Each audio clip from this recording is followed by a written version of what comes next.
So hey guys welcome back to my new video. कितने दिन में ऐसा बात कर को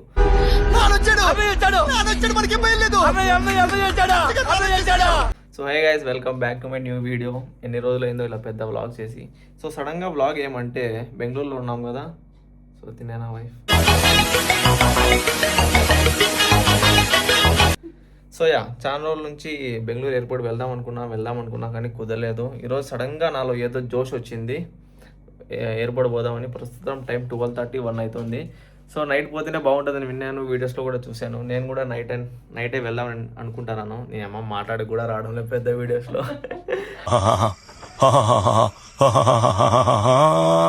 ఓకే అయితే కూడా ఏం కాదు, let's go to airport, Bengaluru airport, let's go. So మనం మోటో వ్లాగ్ సెట్ కూడా సెట్ చేసేసాం. Helmet, DJI action 5 Pro camera, record చేసుకుంటా పోదాం దారిలో. So guys everything is ready, బయలుదేరదాం. ఇక్కడ నుంచి 40 కిలోమీటర్స్ సంథింగ్ చూపిస్తుంది, 1 అవర్లో వెళ్తామని. So let's start our journey. దీని అమ్మాయి ఈ హెల్మెట్ వేసుకుంటే ఏందో ఆస్ట్రోనట్ హెల్మెట్ వేసుకున్నట్లుంది. చూడండి లోపల ఇరుక్కుపోయినట్లున్నా అసలు. అయినా తప్పదు, వెళ్ళాలా. Let's go, let's start our journey. దీని అమ్మాయి చూడండి రాత్రి పూట్లు ఎట్లున్నాయి. లోకల్ అన్నా లోకలే మేము. ఈ డైలాగ్ చెప్తే మన దగ్గర రావు. ఈ టైంలో ట్రాఫిక్ ఏంద్రా రాత్రి 1 గంటకి. ప్రశాంతంగా పోదాం అనుకుంటే స్టార్ట్ 1 కిలోమీటర్కి ఇంత ట్రాఫిక్. పోతే సిటీలో ఉన్నామంటే భరించాలి ఇట్లాంటివన్నీ. ఫైనల్లీ దీని అమ్మ మైండ్ రోడ్ వచ్చేసింది రా నాయన, లేకపోతే పెద్ద పంచాయతీ రా స్వామి ఆ సర్వీస్ రోడ్లో రాత్రి పూట్ల. ఒక్కడు కదలదు, ఈ లారీలు నా కొడుకు కూడా ఆ సైడ్ వచ్చేస్తారు. ఎక్కడ లేని ట్రాఫిక్. అది కాక ఈ మెట్రో పనులు ఏమో జరుగుతున్నాయి, అందుకు వాళ్ళు రోడ్డు క్లోజ్ చేసేస్తున్నారు, ఈ మెయిన్ రోడ్డు. లేకపోతే జీరంగి పోయినట్టు పోవచ్చు. ముందర ఇట్లాంటి పంచాయతీ ఏం లేకపోతే ½ అన్ అవర్లో కొట్టేస్తాయి 30 కిలోమీటర్స్. ఇంకేమైనా పంచాయతీ ఉంటే తప్పదు, ఇంకా జీప్ మూసుకొని వెయిట్ చేసుకుంటా పోవాలా. సాహసం అనే చెప్పాలి. Anyway wish all the best. ఇదో ఒకటి మళ్ళా చెప్పినాదా, ఈ మెట్రో పనులు మిడ్ నైటే జరుపుతారు, అందుకు మెయిన్ రోడ్డు క్లోజ్ చేసేస్తారు. మా దేంద్ర ఆయన అంతుంది, అందుకే అంతంత పెద్దగా ఉంటాయి. మనం పై కింద నుంచి చూస్తే చిన్నగా కనిపిస్తాయి. ఇప్పుడు చూడండి ఎంత ఉంది, అది మొత్తం కలిపి ఒక ఇదేమో. ఏంటికి రా హారన్, వాళ్ళ లైట్లు వేస్తున్నాడు కదా.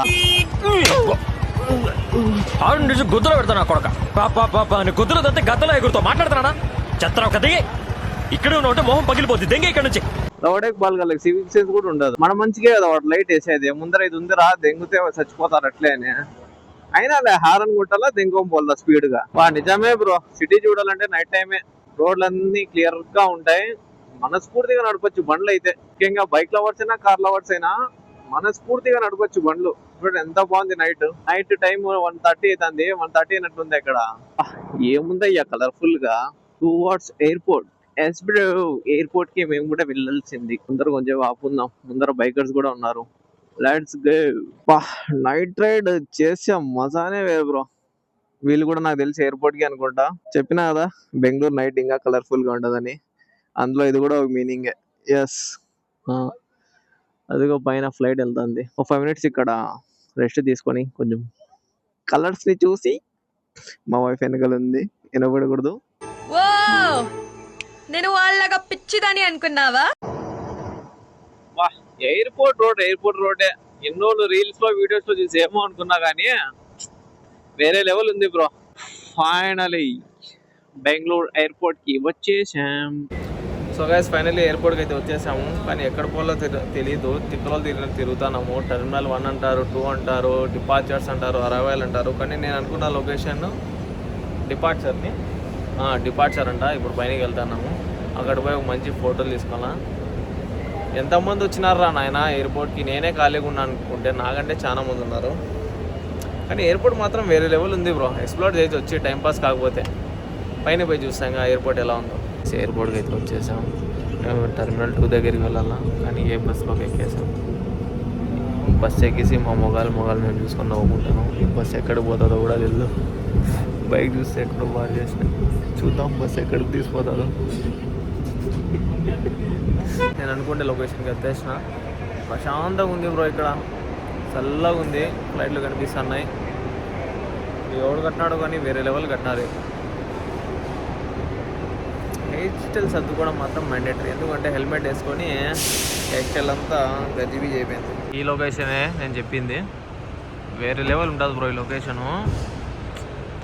వీడియోస్లో రీల్స్లో చూసి అనుకున్నా, కానీ వేరే లెవెల్ ఉంది. ఎండాకాలంలో ఇన్ని రోజులు వర్షం పడలే, రాత్రిపూట అయితే అస్సలు పడలేదు. మేము రాక రాత్రిపూట బయటికి ఎయిర్పోర్ట్కి వస్తే ఇప్పుడు వాన పడుతుంది. దరిద్రం అట్ స్పీక్స్ అనుకుంటా. చూద్దాం ఎంతసేపు వాన పడుతుందో, ఆగుతుందో లేదో, లేకపోతే పొద్దున్న వరకు ఇక్కడే ఉండలేమో చూద్దాం. పొద్దున్న వరకు ఇక్కడే అంటే ఏడోటి ప్లాట్ఫామ్ ఉంది.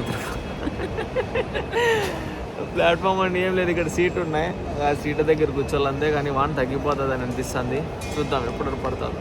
ఇంకోటి ఎయిర్పోర్ట్ అంతా తిరిగినాం, టెర్మినల్ 1 టెర్మినల్ 2 రెండు ఉంటాయంట, రెండు తిరిగినాం. మేము పోవాల్సింది టెర్మినల్ 2 దగ్గరికి. బస్ ఎక్కాము, వాడు టికెట్ కొడతాడేమో అనుకున్నాము, కానీ ఫ్రీ అంట. ఇంతవరకు మాకు కూడా తెలియదు ఎక్కే వరకు. సో టెర్మినల్ 2 అయితే కూడా తిరిగినాం. యాక్చువల్గా నేను ఎక్కడే వెళ్దాం అనుకున్నా, వెళ్ళొచ్చేసి వచ్చిన. ఆ లొకేషన్ చాలా బాగుంది, మీకు కూడా చూపించా కదా. సో టెర్మినల్ మళ్ళీలోకి వచ్చే మళ్ళీ వచ్చేసాం. దూల బట్టి ఒక కాఫీ చెప్పినాం, క్యాపుచినో. ఇంకేం చేస్తాం, ఇక్కడ ఏం తినాలన్నా తాగాలన్నా ఒక రేంజ్లో ఉన్నాయి ప్రైజెస్. ఫైనల్లీ ఒక కాఫీ తాగేసి కొంచెం వెయిట్ చేస్తాం, మాట తగ్గితే ఇంక ఇంటికి బయలుదేరి సమ్మగా నిద్రపోవడమే. సో ఫైనలీ ఇంకా ఎయిర్పోర్ట్ అంతా ఏం తిరగలేదులేండి. మెయిన్ స్పాట్లో తిరిగినాం, కాఫీ తాగినాం. ఎయిర్పోర్ట్ అయితే చాలా బాగుంది, ఇక్కడ అంబియన్స్ అయితే వేరే లెవెల్ ఉంది. కానీ మాకు సరిగ్గా తెలియదు ఎక్కడికి వెళ్ళాలా, సరిగ్గా ఎక్కడికి పోవాలా అని. ఫస్ట్ టైం కదా, so next time correct maybe కాంగా ఆమెకి ఇద్దరు సామె.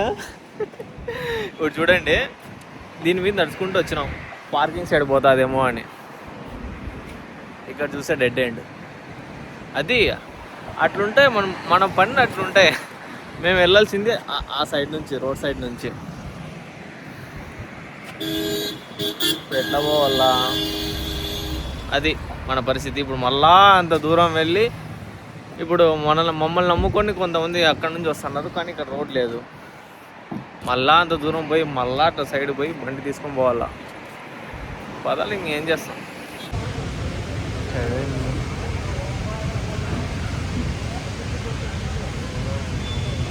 The next day. సో నేను ఇంటికి వచ్చే లోపల మార్నింగ్ 5 అయిపోయింది. యాక్చువల్లీ మేము బయలుదేరపడితే వాన పడలేదు, లైట్గా డ్రాప్స్ పడుతున్నాయి అంతే. సో మేము ఒక 2-3 కిలోమీటర్స్ రాగానే ఇంకా వర్షం పడింది బ్రో, అసలు చింపేసింది అసలు. అక్కడికి ముందర ఒక టోల్ గేట్ వస్తుంది పెద్దది, ఆ టోల్ గేట్ దగ్గర అయితే ఆగాము. కొంచెంసేపు ఆగే లోపల చాలామంది ఆగారు అక్కడ, బైకర్స్ కూడా. మేము కూడా ఆగాము, తగ్గుతుందేమో. కొంచెం తగ్గింది. ఒక 1/2 అవర్ తర్వాత బయలుదేరాము. ట్విస్ట్ ఏమంటే, నేను బయలుదేరినాము 2-3 మినిట్స్, ఒక 5 మినిట్స్ తర్వాత మళ్ళీ స్టార్ట్ అయింది. ఎట్లా స్టార్ట్ అయిందంటే, బ్యాగ్లో కెమెరా ఉంది, బ్యాటరీ బాక్స్ ఉంది, అవి ఏమైపోతాయని చూస్తే కొంచెం తడిచాయి. మళ్ళీ బ్యాగ్ చూసి మధ్యలో పెట్టుకొని పక్కన ఆపుకొని కొంచెం మళ్ళీ ఆగి మళ్ళీ బయలుదేరినాం, మళ్ళీ పడింది. సో ఇంటికి వచ్చే లోపల మార్నింగ్ 5 అయిపోయింది. ఇంకోటి ట్విస్ట్ ఏమంటే, అక్కడ పడుతుంది ఎక్కడ ఎయిర్పోర్ట్ వెళ్ళే రోడ్లో. మా ఏరియా రోడ్ కొంచెం అంటే ఆ హైవే ఉంటుంది కదా, ఆ హైవే నుంచి లెఫ్ట్ తీసుకుంటే మా ఏరియాకి వచ్చే రోడ్, మెయిన్ రోడ్ సపరేట్ అవుతుంది. ఆ రోడ్లో అసలు వానే లేదు, అడ్రస్ లేదు అసలు వానది. నేను మా వైఫ్ షాక్ అయిపోయినాం, ఇదేంద్రా ఇది, అక్కడ చూసే వాన సంపుతుంది, ఇక్కడ చూసే వాన అడ్రస్ లేదు, రోడ్లు కూడా తడిచలేదు అసలు. మేమైతే షాక్ అయిపోయినాము. అసలు బయలుదేరేప్పుడు కూడా అనుకోలేదు ఇంత వాన పడుతుందని. అసలు వాన పడుతుందని తెలిసింటే కెమెరా కొంచెం సేఫ్టీ టిప్స్ తీసుకోమేదాం, కానీ కెమెరా ఏం కాలేదు. సో అందుకే మనం ఎక్కడైనా పోతున్నామంటే ఫస్ట్ వెదర్ చెక్ చేసుకోవాలా, ఆ తర్వాత మన సేఫ్టీ మనం వెళ్ళాలా, లేకపోతే ఇట్లా కరేపాగా అవుతాం. ఓకే సో గైస్, ఒకవేళ మీకు బ్లాగ్ నచ్చినైతే లైక్ చేయండి, కామెంట్ చేయండి, షేర్ చేయండి. మీకు ఇలాంటి పెద్ద బ్లాగ్స్ కావాలంటే కామెంట్స్ చేసి చెప్పండి, తప్పకుండా చేస్తాను. Until then, see you in the next video. Bye, peace out.